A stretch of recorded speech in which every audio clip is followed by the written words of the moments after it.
जय विश्व बंधु।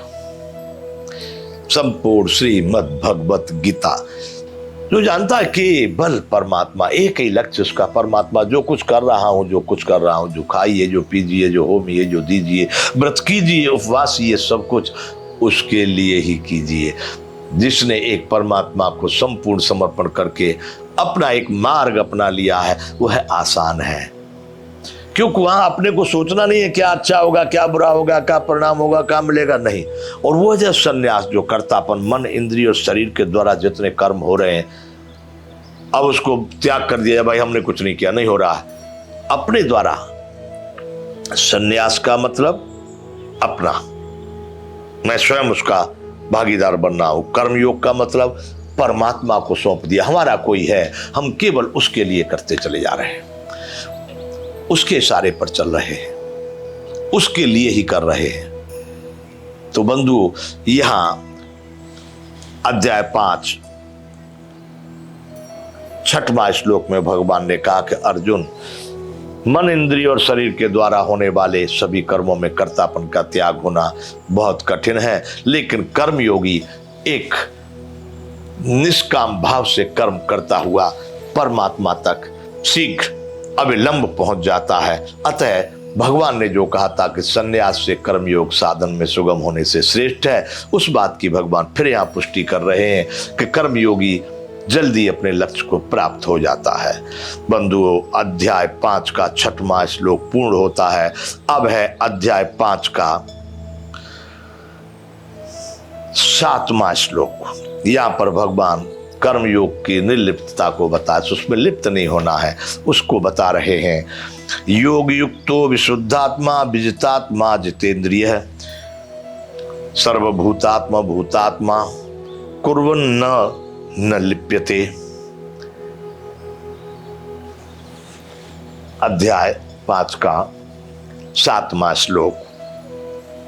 जिसका मन अपने बस में है, जो जितेंद्रिय एवं विशुद्ध अंतःकरण वाला और संपूर्ण प्राणियों का आत्मा रूप परमात्मा ही जिसका आत्मा है, ऐसा कर्मयोगी कर्म करता हुआ भी लिप्त नहीं होता। योग युक्त है, विशुद्धात्मा, विजितात्मा, जितेंद्रिय है, जो सब प्रकार से योग में लिप्त है, योग में संपूर्ण प्रकार से आचरण करता है योग का, जिसकी आत्मा बिल्कुल शुद्ध है, जो जितेंद्रिय है। तो भगवान का अर्जुन को यह बात समझाने का प्रयास है कि कृष्ण भगवान अर्जुन से कहना चाहते हैं कि अर्जुन, संन्यास की अपेक्षा कर्मयोग ज्यादा श्रेष्ठ है। इसलिए भगवान ने यहाँ पर फिर से एक बार दोहरा दे, ये कहा है कि जिनका मन अपने बस में है तथा जो जितेंद्रिय हैं, विशुद्ध अंतःकरण वाले हैं, संपूर्ण प्राणियों का आत्मा रूप परमात्मा ही जिनकी आत्मा है, ऐसा कर्मयोगी कर्म करता हुआ भी लिप्त नहीं होता। योग युक्त है, विशुद्धात्मा, विजितात्मा, जितेंद्रिय है, सर्वभूतात्मा भूतात्मा कुर्वन्नपि न लिप्यते। तो यहां ये 7वां श्लोक है, अध्याय 5 श्लोक 7।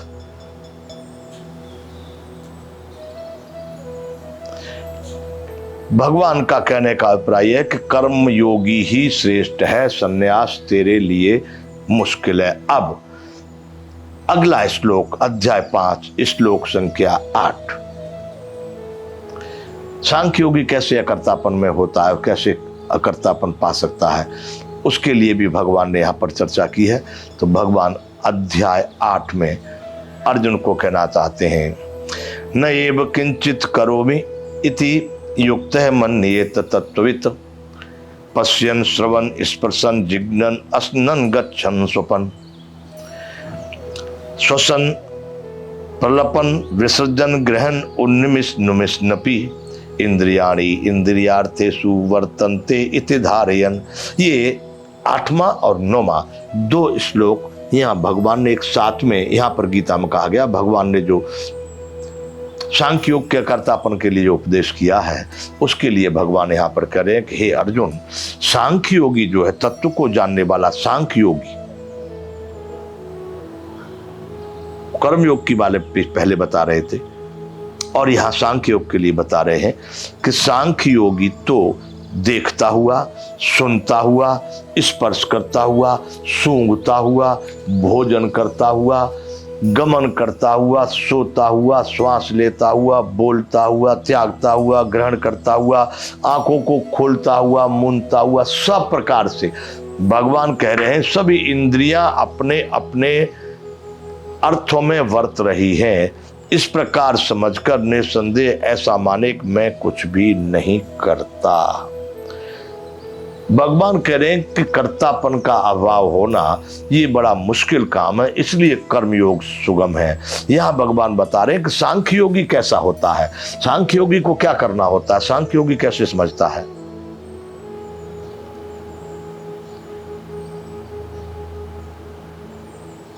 तो सांख्य योगी के लिए बताएं कि सांख्य योगी तो जैसे सभी इंद्रियां देख रहा है, छू रहा है, बोल रहा है, खा रहा है, सूंघ रहा है, चल रहा है, सब कुछ कर रहा है, आंखें बंद करता हुआ, कुछ भी जितने शरीर से जितनी उसकी इंद्रियां अपने विषयों में वर्त रही हैं, सांख्य योगी के लिए 8वां और 9वां अध्याय 5 के 2 श्लोकों में भगवान ने कहा है कि सांख्य योगी तो सभी इंद्रियां अपने अपने अर्थों में बरत रही हैं, इस प्रकार समझकर निसंदेह मैं कुछ नहीं करता ऐसा माने।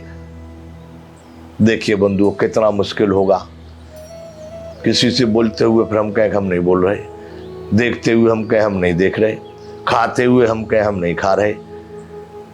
तो उस सांख्य निष्ठा को प्राप्त करना, ये भगवान अर्जुन को पहले कहें कि वह बड़ा कठिन है।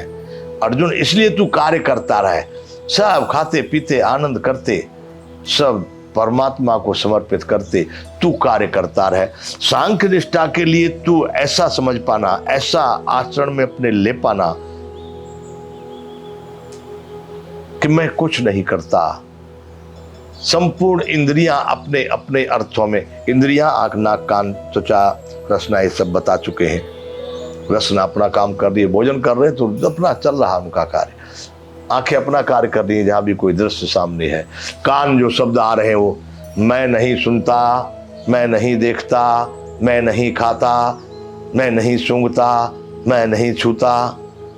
ऐसा भाव उस सांख्य योगी में होता है कि संपूर्ण इंद्रियां अपने अर्थों में बरत रही हैं, मैं कुछ करता नहीं। इस प्रकार का जिसका दृढ़ निश्चय होता है, जिसका ऐसा दृढ़ विचार होता है, वह सांख्य योगी होता है। अर्जुन को दोनों प्रकार की बात बताते, कर्मयोग फल की इच्छा छोड़ के करता रहे, जो भी कुछ करता रहे, और ये सांख्य योग कि करते हुए फिर ये मान लेना कि मैं कुछ नहीं करता। संपूर्ण कर्मों में कर्तापन के अभिमान का अभाव कि मैं कुछ करता नहीं हूं, सब स्वाभाविक हो रहा है। अर्थात ये इंद्रियां भी स्वाभाविक है, प्राकृतिक है, मिली हुई है, तो इंद्रियां ही संपूर्ण अपने अर्थों में बरत रही हैं। ऐसा सोचकर मैं कुछ नहीं करता, ऐसा भगवान कह रहे हैं। तो ये 8वें 9वें श्लोक में अध्याय 5 के भगवान ने कहा कि जितना भी शरीर और इंद्रियों के माध्यम से, मन चित्त के माध्यम से जो भी क्रियाएं हो रही हैं, कर्म हो रहे हैं, वह सब इंद्रियों के अर्थों में बरत रही है, मैं कुछ नहीं करता। ऐसी जिसकी निष्ठा है, जिसका अटल भाव है, वह सांख्य योगी होता है। सांख्य योगी को ऐसा मानना चाहिए कि मैं कुछ नहीं करता। बंधुओं, यहाँ अध्याय 5 का ये 8वां 9वां श्लोक पूर्ण होता है। यहाँ विराम करेंगे, आगे 10वां श्लोक प्रारंभ होगा। जय विश्व बंधु।